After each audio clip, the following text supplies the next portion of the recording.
everyone, it's Robin, Art Style and Crafts. Welcome to my studio. Last Friday, I reposted one of my older videos where I show how I fold fabric yardage to fit it neatly on my shelf. And for me, it helps to keep me very organized. This week, I thought I'd show you how I am currently folding my fat quarters.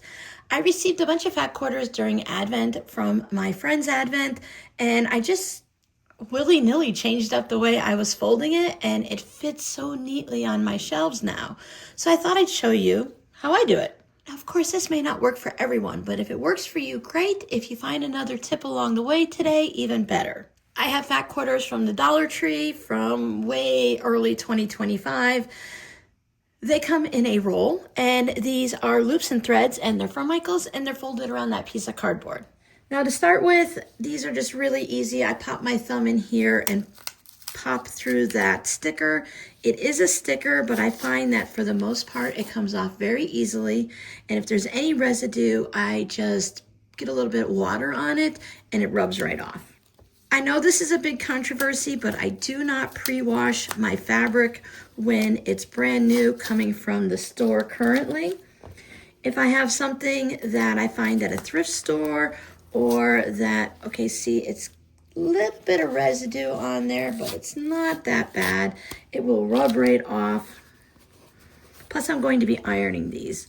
So if it comes from a thrift store or maybe a garage sale or an estate sale, I do wash the fabric, but I prefer to work with it straight off of the bolt out of the package so that it keeps its stiffness. Now, I'm not making clothing, so it's not necessary for me to pre-wash. Nowadays, most manufacturers for most fabrics, there are exceptions, they have their fabrics pretty well set. Now, there are certain colors that you need to keep an eye on, and you can almost tell, once you start working with fabric a lot, you can almost tell just by looking at it if it's going to be a problem.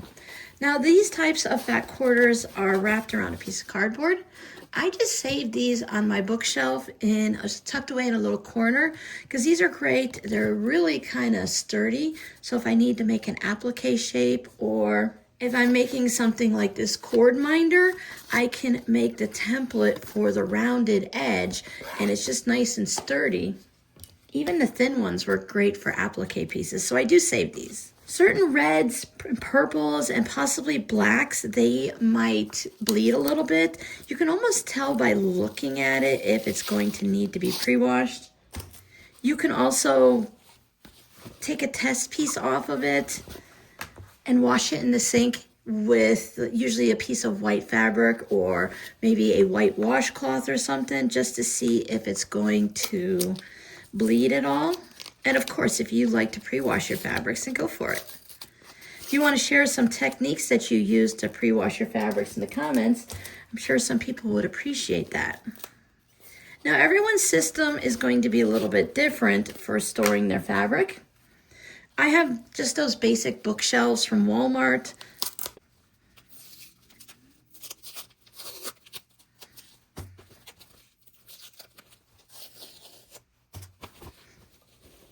My first step is going to give these a nice press. I don't like to put them on the shelf with the hard creases in them or with any of the wrinkles. I'd rather take a little bit of time now and get myself set up for when I'm sewing. So when I go and I sit down to sew and I pull this fabric off, I don't want to have to press it very much. Sometimes it needs to be pressed a little. It gets a little wrinkly on the shelf when it's being moved around a lot. But if I'm taking it straight off the shelf, I want to have very minimal pressing. So the first step I do is I like to spritz them just lightly with some water. I don't starch my fabrics.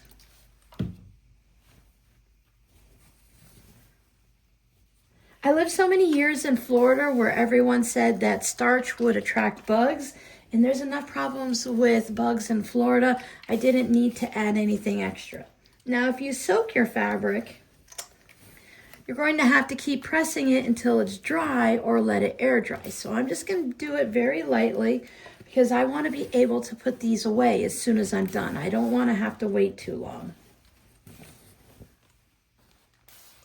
It's a very light mist. If you have a problem area that has some really deep creases in it, like this one here has this folded area, I might spritz it a little bit extra, or I might add that extra spritz while I'm at the ironing station. Take these over to the ironing mat or a big ironing board, whatever you have. I'm going to use my wool mat. I like that wool mat because it gives that extra steam coming back up from the wool. Pop on one of my videos, listen to a podcast or some music, your favorite TV show. Give everybody a good press. I do things a little differently, maybe a little weirdly compared to other people. I'm just going to let this extra bit here hang over the edge. I find that it's quicker if I just leave that there and I keep pressing one fabric on top of the next until I get them all done. Now we are in January of a new year, so we do hear a lot of things about let's get organized and let's get our area all ready to go and you're going to do this and you're going to do that. I recommend taking things step by step. Each year for me is a new year and I'm finding something new that I want to organize or change up. I've lived in my studio for the past year or several months, and as I'm going throughout the year, I'm going to change things as I go anyway. But I want to see how it works. Just like with the kitchen. We live at the kitchen for a bit, see how it works. Do we like the plates where they are? Do we need to move the silverware drawer? Same thing in the studio. So when you're thinking about what you're making and how you're going to organize and whether you're going to cut your scraps and stuff like that, you want to think about what do you do in the studio? What are you sewing? Are you making quilts? Are you using like 3 or 4 different yardages to make quilts? Then maybe you want to keep your fabrics all in one piece. Are you doing a whole bunch of smaller things? Like I like to do a lot of patchwork things with 2.5-inch squares. In the past, I've never cut down my fabric. Early on, I tried cutting my fabric into the Bonnie Hunter system, and it didn't work for me because I don't make those styles of projects. Okay, I've got to this point. Everybody's ironed. I'm just going to slide it down a little further until I have all of the fabric here. Go back to the first one, lift these back, and then I'm just going to keep pressing. So if you find you make a lot of things with 5-inch squares, then you might want to cut your fabrics into charm squares. This one has got a lot of wrinkles in it.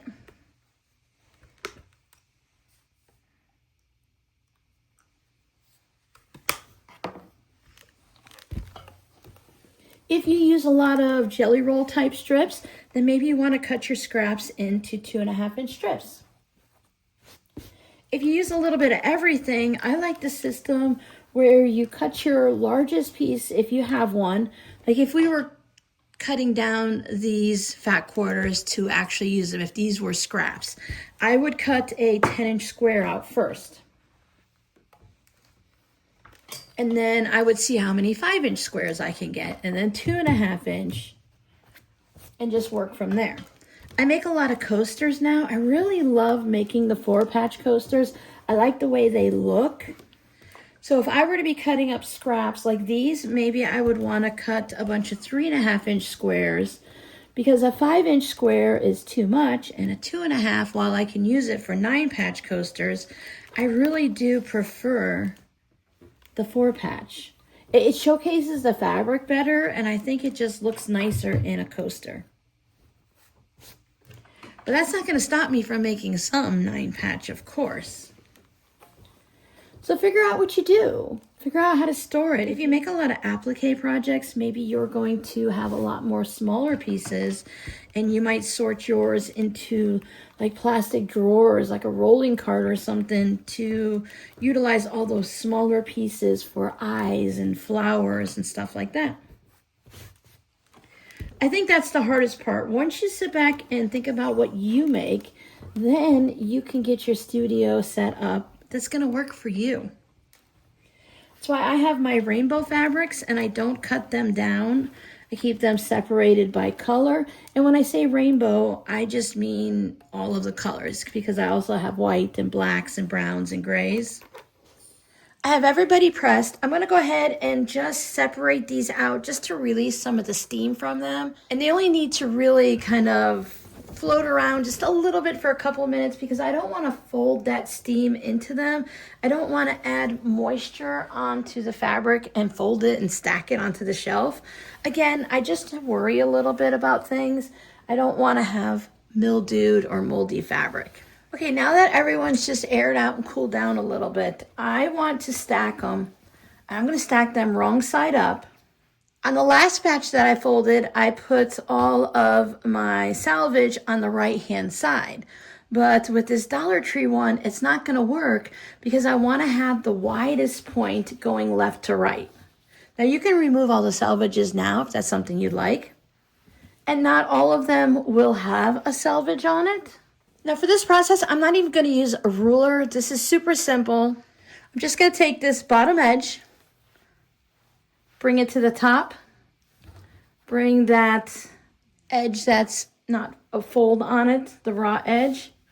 Now that keeps it in the center here so that when I fold it this way, it keeps that raw edge in the center. Now you can do some fancy folds if you want it in thirds or if you want to fold it a little bit different. If you need it to fit a certain width, I'm going to store it just like this. And that's how I store my regular yardage. I'm not going to intermingle them because it makes the piles get a little topsy-turvy. Throughout the year, I'm going to be going through and I'm going to be taking all of my yardage and going through and making sure there's no smaller pieces in there, so that everything sits nice and neat on the shelves and there's no weird half bits here and there.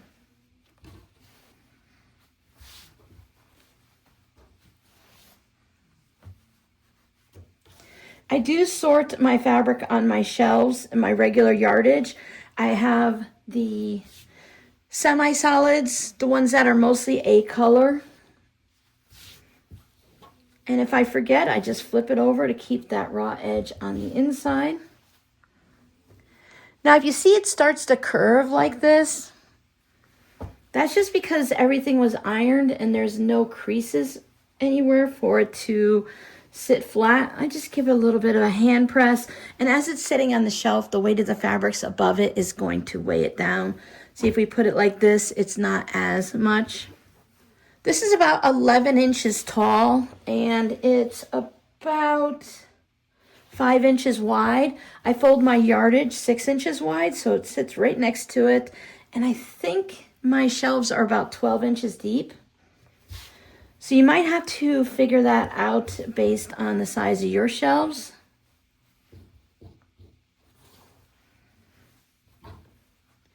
I like to use up my bits before I use up my yardage, and I tend to store those separately. So it'd be nice to get all that wonkiness off my shelves just to make them look a little neater.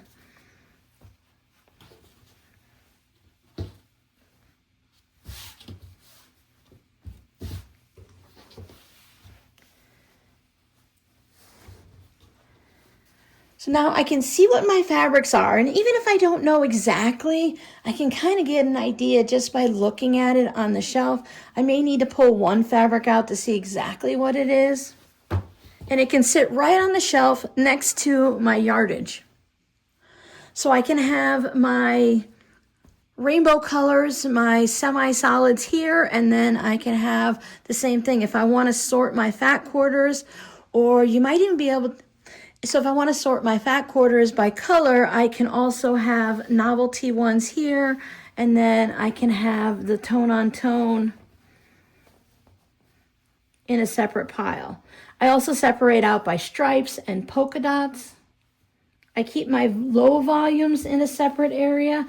So it all depends on how you keep your studio, what fabrics you have, how you use them. I hope you find a little tip and trick in here to help you out, to help get yourself a little bit more organized this year. Once we know how we like to keep our studio and how to store our supplies, whether it's fabric or thread, it really does save the time when we sit down to actually make a project. I don't recommend emptying your shelves and doing this all at once. Maybe at the end of the day, when you don't have enough time to work on a project, but maybe you have 20 minutes to do something, you can just take out a stack of fabric and refold it. Even if you put it back on the shelf like that and you don't organize it in a certain way, you can have stacks of them that are neat and ready to go. I've been storing my fat quarters in a plastic bin like this. I have 2 of these. This one was crammed full, and I've been slowly folding it and putting it there. It takes me a little longer because I have to iron them. But once they're on the shelf, I'll be able to see the fun fabrics and make use of them. Someone told me a long time ago to take the cardboard out because it deteriorates the fabric. So a lot of these are already kind of boneless with no cardboard in there. You can fold them without pressing them if that works for you. I just find that if I take that little extra time, it saves me later. Sometimes I save projects like this when my sojo, my creativity is just out the window and I really don't want to work on anything. I find if I touch the supplies, I fold my fabric, I organize my scraps, whatever it might be, that my creativity comes back faster. So whether it's in the sewing room or if you're doing beads or crochet and knit, whatever you might be working on, I try not to walk away from my craft when I'm not feeling very creative. Because at any time, I might be going through my supplies and getting everyone organized, and maybe something is going to spark a little interest for me, and I might want to sew with it right away. This is a stack that I did after Christmas time, and you can see that the little curvature there is gone. As everything's, like I said, is sitting on the shelf, the weight of it will press everything down and you won't have to worry about having weird fabric like that. So thank you so much for hanging out with me. I hope you found something useful here and that it can help you get your studio a little more organized. If you're happy tossing everything on the shelf, or you need to leave it in a bin like this because of dust or animals or whatever reason, then that works too. Remember, it's whatever works for you. Thanks so much for hanging out with me, and I'll see you guys in the next video. Bye.